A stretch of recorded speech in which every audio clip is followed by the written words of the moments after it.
And then came Cody versus Jericho, and I rewound it and watched it from the beginning. I'm not going to go move for move. Everything anybody could have imagined, I was going to say. Why don't they just charge us $50 to watch this match? Actually, I would have paid more than what I paid if I could have just watched this match and not had to watch the rest of the fucking show. But you didn't have to watch the rest of the show. You didn't, and no one forces you to watch any of this. Well, good, because apparently that's the only way they're going to be able to have viewership in the next several months is if they're forcing people, if they keep doing shit like this. One classic match. And I mean, everything fell in the right direction. Also, fortunate juice, because at first I was like, well, this is too convenient. Cody's going into business for himself. Then I saw that fucking hole in his head. I said, okay, that was fortunate juice. But it added to the fucking match. I figured they probably wouldn't be doing blood this early. Then later on in the next match, we'll get to that. But these two guys know how to work. They know what to do. They had the people. They had a great match. They had a great finish. And then they did a great angle afterwards. And guess what? MJF had fucking heat. With what we actually called last week, because it's the only thing that made sense. And it's just the first thing off the top of my head. But because it made sense and it was a Cody match, they did it. Because he only does things that make sense. and MJF is brilliant. And he got heat. The guy throws the beer on him, then throws the fucking can. You see security going over to grab the guy. Yeah. Imagine that the smartest group of wrestling fans on the fucking planet probably gathered in that one spot. And MJF got heat. Just because he's real.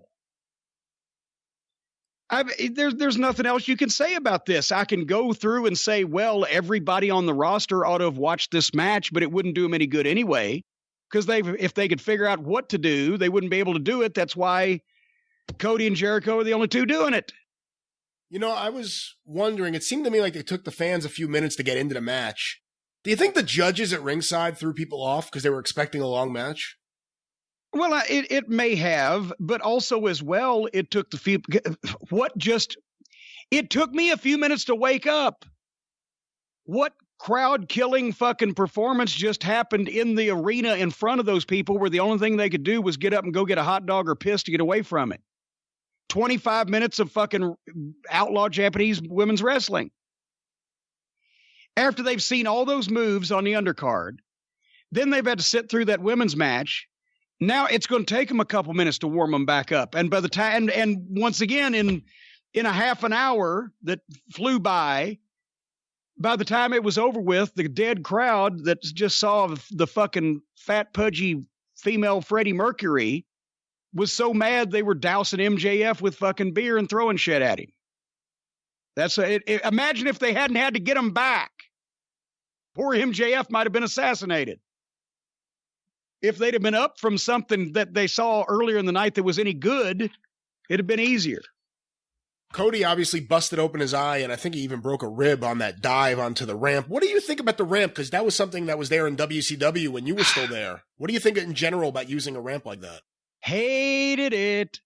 I always hated the ramp. When WCW started doing it, they started doing it to look big and grand on pay-per-view like the WWF. And I know the people in Maple Leaf Gardens from 50 years of history love their ramp. And that was necessary to get the guys to the ring and back, because you see the newspaper clippings back in the 40s at a hot finish, the guys used to have to hide under the ring in the riot. So they put the ramp up where they could elevate them. But if you're doing chase scenes outside, you can't go all the way around the ring. It was awkward for me as a manager because you can't get around the fucking ring. I don't like it. It attracts attention. It takes away. It's a big, giant thing. I don't like the ramp and never have. But in this case, the ramp was the least of their worries, except that it almost fucking caved Cody's face in. You know, we talked about the weight belts a few weeks back. Both guys in this match were wearing the weight belts. Is that a back issue thing? Do they have back issues? Well, not used to be. That was in a bunkhouse match, and you'd take the big, thick leather weight belt off and whip somebody with it. And then Dusty loved to use the weight belt in the bunkhouse matches. And I think Cody started doing that as a little homage to Dusty. And now maybe they're just doing it and they don't really know. Well, Cody knows, but some people are probably using weight belts and don't know where it started or why. because you just asked. I don't fucking know. Any problems? I mean, obviously the MJF turn has happened. Some people could say it happened too soon. I've seen that in various places. Some people thought it wasn't explained enough on TV in the weeks building up to it. Do you have any issues at all with the way the MJF turn transpired? No, if that means that we'll get to hear him talk more and not have to act like a babyface when everybody... Here's the thing. He's such a great heel. Everybody knew eventually something was going to happen. And the people who are complaining, well, they did it too soon, knew it was going to happen. They just wanted to wait longer. But there's no sense in presenting MJF on national television in anything other than the best light and his best performance, and that is as a heel who's just fucked a top babyface and don't give a shit. So as quick as they got him there, I'm happy with it. Now, you didn't see the promo. Did you watch Wednesday night? Did you see the promo with him? I have not. Well, that's another thing. We're going to talk about the Wednesday night shows on the Drive-Thru because I've had 4 14-hour days in a row without watching that much wrestling because I do have personal and professional business. So I haven't seen anything yet, but I did record it. So we're going to talk about that on the Drive-Thru.